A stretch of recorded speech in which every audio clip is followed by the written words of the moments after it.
Au-delà de la stack technique, ce que j'aime bien sur cette émission, la stack des autres, c'est aussi parler de l'organisation des équipes. Parce qu'on fait un métier en fait qui n'est pas que technique, on fait un métier qui est aussi humain. On collabore avec des gens, on échange avec des gens. Je ne sais pas si vous le savez, mais il y a un truc qu'on appelle la loi de Conway. La loi de Conway, c'est une loi qui dit que toute organisation qui crée des systèmes à l'image de son organisation. Donc en fait, dans ton application, on va retrouver tous les défauts, tous les problèmes de ton organisation et des process de ton organisation. Et on va aussi retrouver tous les avantages et tous les trucs qui fonctionnent bien. Un exemple qui est souvent donné pour illustrer la loi de Conway, c'est que si tu demandes à trois squads de travailler sur un compilateur, ils vont te générer un compilateur en 3 passes, de manière assez pragmatique. Donc souvent, ce qu'on dit, c'est qu'il faut essayer d'organiser tes équipes de manière équivalente à la manière dont tu aimerais que ton produit soit structuré et architecturé. Donc c'est un sujet que je trouve toujours important. L'organisation tech chez Back Market, elle est hyper intéressante.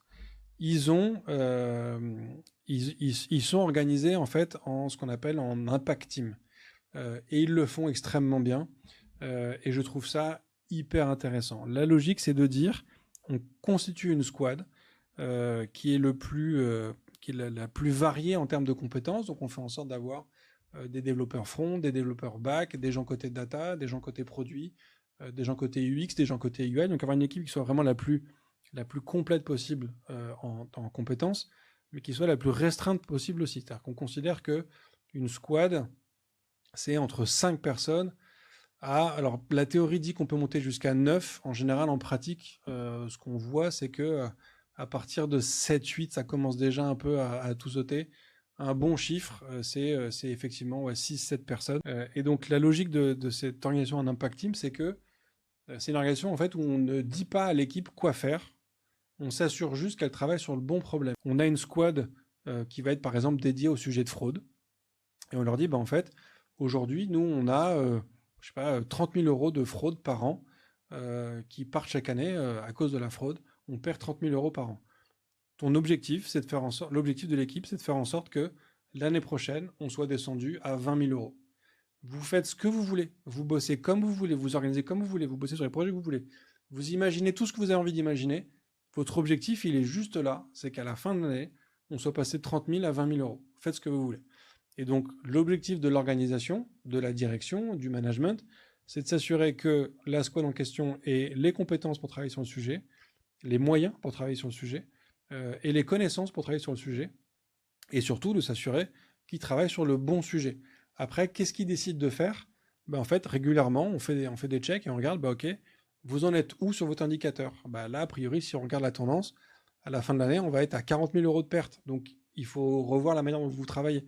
Ce genre de choses permet en fait d'avoir une organisation où on donne beaucoup plus d'autonomie aux gens, beaucoup plus de flexibilité. Il y a aussi une notion d'ownership qui est beaucoup plus forte parce qu'en fait, c'est vraiment l'équipe qui apporte sa solution, qui construit sa solution et qui va développer l'ensemble. Ce qui permet forcément d'avoir cette notion d'ownership, d'engagement vis-à-vis de ce qu'on est en train de créer, ce qui oblige l'ensemble des gens de l'équipe, que ce soit développeurs ou côté produit, de bien connaître les problématiques métiers, de bien connaître les clients, de bien connaître le sujet, parce que du coup, tout le monde contribue en fait à ces sujets-là. Et je trouve que c'est une super organisation, c'est hyper intéressant. Il y a malheureusement pas assez d'organisations qui sont orientées là-dessus. Il y a bien évidemment des sujets d'organisation qu'on retrouve de manière assez classique. C'est une boîte qui est en train de grandir fortement.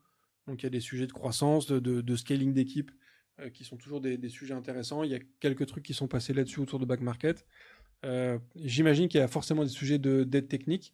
Mais encore une fois, comme il y a un ownership extrêmement fort, forcément les équipes ont besoin de créer quelque chose qui est pérenne dans le temps. Et donc je pense que leur dette technique là-dessus est quand même bien gérée. Et une coordination multi-pays, parce qu'ils sont présents maintenant dans plusieurs pays. Et donc ça, forcément, ça ajoute des sujets de coordination. Mais ça, c'est ma supposition. J'ai pas vu d'éléments particuliers disant que ça pouvait être un sujet ou un problème chez Back Market aujourd'hui.